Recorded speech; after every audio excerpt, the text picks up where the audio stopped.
আসসালামু আলাইকুম। আমরা আজকে করব মাধ্যমিক পদার্থবিজ্ঞান প্রথম অধ্যায়। আমাদের অধ্যায়ের নাম হচ্ছে ভৌত রাশি এবং পরিমাণ।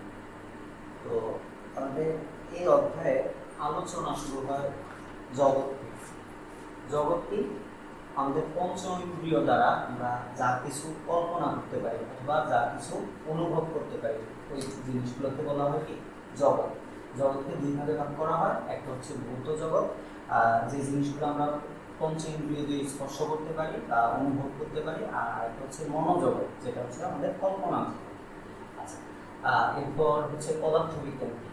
পদার্থবিজ্ঞান হচ্ছে বিজ্ঞানের যে শাখায় পদার্থ এবং শক্তি নিয়ে আলোচনা করা হয়, ওই শাখাকে বলা হয় কি পদার্থ বিজ্ঞান। পদার্থবিজ্ঞান পাঠের উদ্দেশ্য আছে। পদার্থবিজ্ঞান পাঠের উদ্দেশ্য হচ্ছে তিনটা। প্রথমটা হচ্ছে প্রকৃতির রহস্য উদ্ঘাটন, দ্বিতীয় উদ্দেশ্য হচ্ছে প্রকৃতির নিয়মগুলো জানা, তৃতীয় উদ্দেশ্য হচ্ছে প্রকৃতির নিয়ম ব্যবহার করে প্রযুক্তির বিকাশ। আচ্ছা, এরপর টপিক হচ্ছে বিভিন্ন বিজ্ঞানীর আবিষ্কার। তো আমাদের বইতে বিভিন্ন বিজ্ঞানীর আবিষ্কারগুলোকে তিন ভাগে ভাগ করা হয়েছে। হচ্ছে প্রাচীন বিজ্ঞানীদের আবিষ্কার, আর একটা হচ্ছে মধ্যযুগীয় বিজ্ঞানীদের আবিষ্কার, আর একটা হচ্ছে আধুনিককালীন যে বিজ্ঞানী আছে ওনাদের আবিষ্কার। তো প্রাচীন বিজ্ঞানীদের আবিষ্কারের মধ্যে উল্লেখযোগ্য হচ্ছে বিজ্ঞানী থেলিস, উনি সূর্যগ্রহণ সম্পর্কে ভবিষ্যৎবাণী করেন। ডেমোক্রিটাস, উনি পরমাণু আবিষ্কার করেন। আর্কিমিডিস তরলে নিমজ্জিত বস্তুর ভাষণের সূত্র প্লবতার সূত্র দেন। পিথাগোরাসের উপপাদ্য প্রদান করেন। আর্যভট্ট, উনি ভারতীয় বিজ্ঞানী, উনি শূন্যের সত্যিকার অর্থে ব্যবহার করেন।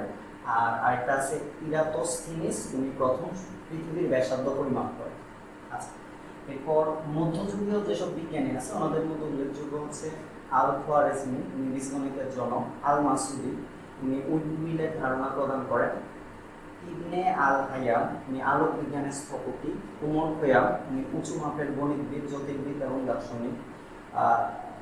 কোপার্নিকাস সূর্যকেন্দ্রিক সৌরজগতের ব্যাখ্যা প্রদান করেন। গ্যালিলিও পরমাণু বস্তুর সূত্র প্রদান করেন, আর গ্যালিলিওকে বলা হয় আধুনিক বিজ্ঞানের জনক। নিউটন বলবিদ্যার তিনটা সূত্র প্রদান করে আর মহাকর্ষের সূত্র দেয়, আর ক্যালকুলাস আবিষ্কার করেন। ক্যালকুলাস হচ্ছে গণিতের একটা শাখা, অন্তরীকরণ বহুলীকরণ, এগুলো উপরের ক্লাসে গেলে পাবো। আচ্ছা, আধুনিক যুগীয় যেসব বিজ্ঞানী আছে ওনাদের মধ্যে উল্লেখযোগ্য হচ্ছে কুলম্ব তড়িৎ বলের সূত্র প্রদান করেন, এটা আমরা পড়বো। ভোল্টা বৈদ্যুতিক ব্যাটারি আবিষ্কার করেন। ভোল্টা ওনার নাম অনুসারে বিভবের একক আছে ভোল্ট। ইয়ং আলোর তরঙ্গ প্রদান করেন।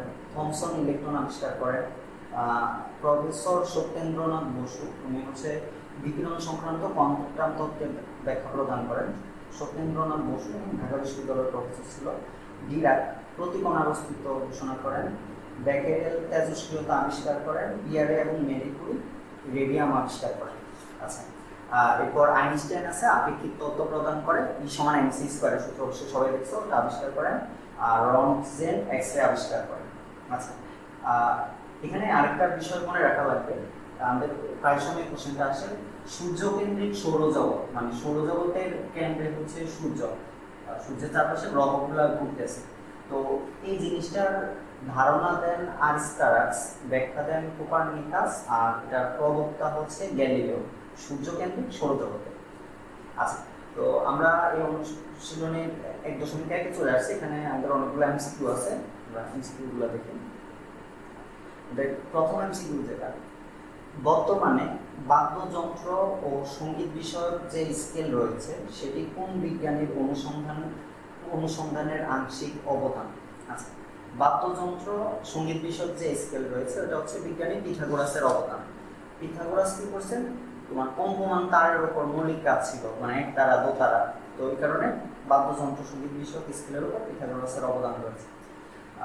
দ্বিতীয় এমসিকিউ যেটা, উইন্ডমিল বা বায়ুকলের উল্লেখ পাওয়া যায় কোন মুসলিম বিজ্ঞানীর গ্রন্থে? উইন্ডমিল আবিষ্কার করছেন বিজ্ঞানী মাসুদি, আল মাসুদি। আচ্ছা, 3 নম্বর কোশ্চেন হচ্ছে, গাণিতিক তত্ত্ব নির্মাণ ও পরীক্ষার মাধ্যমে সেই তত্ত্বের সত্যতা যাচাইয়ের বৈজ্ঞানিক ধারণা সূচনা করেন কে? এটা করেন গ্যালিলিও। গ্যালিলিওকে এই কারণে আধুনিক বিজ্ঞানের জনক বলা হয়।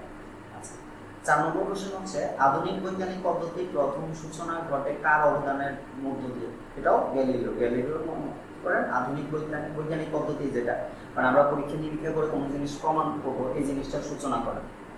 5 নম্বর প্রশ্ন হচ্ছে, ক্যালকুলাস কার আবিষ্কার? ক্যালকুলাস আবিষ্কার করছেন বিজ্ঞানী নিউটন। আচ্ছা, 6 নম্বর কোশ্চেন যেটা, আপেক্ষিক তত্ত্বের প্রতিষ্ঠাতা কে? আপেক্ষিক তত্ত্ব প্রদান করছেন কে? Albert Einstein. আচ্ছা, এরপর 7 নম্বর প্রশ্ন হচ্ছে, কে সূর্যগ্রহণ সম্পর্কিত ভবিষ্যৎবাণীর জন্য বিখ্যাত? সূর্যগ্রহণ সম্পর্কিত ভবিষ্যৎবাণী প্রদান করছেন কে?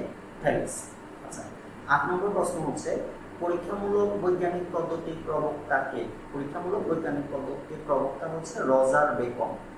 9 নম্বর প্রশ্ন হচ্ছে, বৃহস্পতির একটি উপগ্রহ পর্যবেক্ষণ করে আলোর বেগ পরিমাপ করেন কে? এটা করেন বৈজ্ঞানিক রোমান।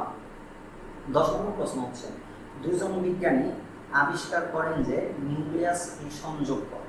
কোন দুজন বিজ্ঞানী? এটা হচ্ছে অটো হান এবং স্টেটম্যান। আচ্ছা, 11 নম্বর কোশ্চেন হচ্ছে, বায়ু পাম্প কে আবিষ্কার করেন? আচ্ছা, উইন্ডমিল বা বায়ু পাম্প, বায়ু পাম্প এটা আলাদা। বায়ু পাম্প আবিষ্কার করছেন বন বুয়েডিক। আচ্ছা, 12 নম্বর প্রশ্ন হচ্ছে, সৌরকেন্দ্রিক তত্ত্বের ধারণা প্রদান করেন কে?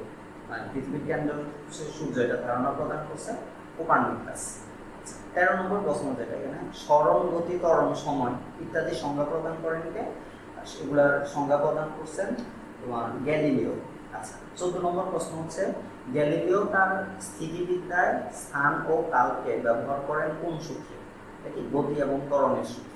আচ্ছা, 15 নম্বর প্রশ্ন হচ্ছে, পাখি উড়া পর্যবেক্ষণ করে কে উড়োজাহাজের মডেল তৈরি করেছিলেন? তৈরি করেছিল কে? Leonardo da Vinci. আচ্ছা,